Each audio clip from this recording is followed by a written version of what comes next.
બહેનો, આજે હું દીકરી વિશે કંઈક કહેવા માંગુ છું, તો તમે શાંતિથી સાંભળો તેવી મારી નમ્ર વિનંતી. ઘર આખાનું રોનક છે દીકરી, જીવનમાં ખીલેલ કમળ છે દીકરી. ક્યારેક તડકાની જેમ મધમધ સોહાતી, ક્યારેક શીતળ ચાંદની છે દીકરી. પિતાના કાળજાનો કટકો છે દીકરી, વાસ્તવ્ય મમતાના સ્નેહથી છલકાતો ઘડો એટલે દીકરી. ઘરના દરેક સભ્યની સાર સંભાળ રાખે એટલે દીકરી. માતા પિતાના સંસ્કારોને સોંપાવે તે દીકરી. એક તમન્ના છે મારી ચાંદ બની ચમકવાની, એક આરજુ છે મારી ગગનમાં વિહરવાની, એક સ્વપ્ન છે મારું સૂરજની કિરણ બનવાનું, એક ઉમંગ છે મારો આદર્શ દીકરી બનવાનો. દીકરી નાની હોય કે મોટી હોય, કેજીમાં ભણતી હોય કે કોલેજમાં, કુંવારી હોય કે કન્યા, પરંતુ દીકરી છતાંય દીકરી જ રહે છે. નાનપણમાં પિતા સાથે જપ જપ બોલતી હોય, માતાનું માન ન રાખતી હોય, ભાઈને બાળ્યો ન મૂકતી હોય, બેન સાથે બાથો ભરાવતી હોય, શેરીમાં છેપલા ઉલાડતી હોય, પરંતુ જ્યારે તે મોટી થાય છે ને ત્યારે તે ગંભીરતા ધારણ કરી લે છે. લગ્ન વખતે પીઠી ચોળાતી સહેલીઓ સાથે આમ તેમ મલકાતી હોય છે. જ્યારે તેને ખબર પડે છે કે મારી જાન ગામમાંથી શેરીએ આવી છે, ત્યારે તેને એ વિચાર થાય છે કે મારે આ વહાલનો દરિયો છોડીને પારકાને પોતાના કરવાના છે. ઘરના દરેક સભ્યોને હૃદયના ખૂણામાં કરપી દે છે. સાસરિયાવાળા કે ગામવાળા પૂછે કે વહુ બેટા કરિયાવરણમાં શું શું લાવ્યા? અહીં કરિયાવરણની લાગણીનો કોઈ વિચાર કરતું નથી. કરિયાવરણમાં શું શું લાવી તેના કરતાં તો વધારે મૂકીને આવી છે. મા બાપ, ઘર, સમાજ આ બધું જ મૂકીને આવી છે. જો આ વસ્તુનો સમાજમાં કોઈ વિચાર કરે તો દીકરીના સંસારમાં સુગંધ આવી જાય.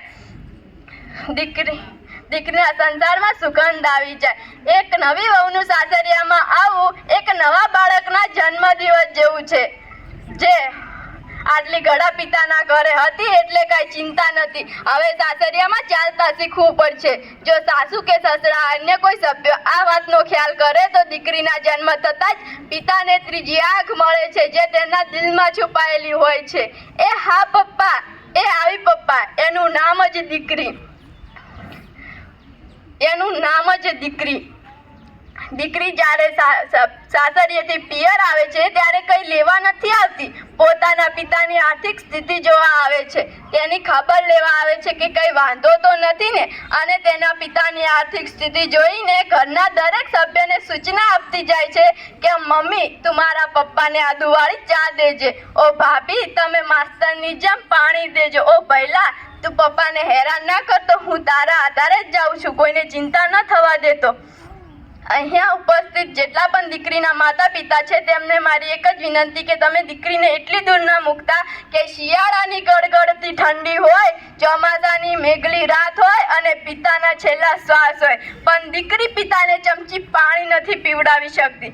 અહીંયા ઉપસ્થિત જેટલા પણ દીકરીના માતા પિતા છે તેમને મારા કોટી કોટી વંદન. હું એક છેલ્લી પંક્તિ કહીને મારી વાણીને વિરામ આપું છું કે એ અનમોલ રતન છે દીકરી. ગगन की शोभा सितारों से होती है, गगन की शोभा सितारों से होती है, नदी की शोभा किनारों से होती है, नदी की शोभा किनारों से होती है, पुष्प की शोभा सुहासों से होती है, पुष्प की शोभा सुहासों से होती है, और एक घर की शोभा एक बेटी से होती है, और एक घर की शोभा एक बेटी से होती है. अस्तु, जय हिंद, जय भारत.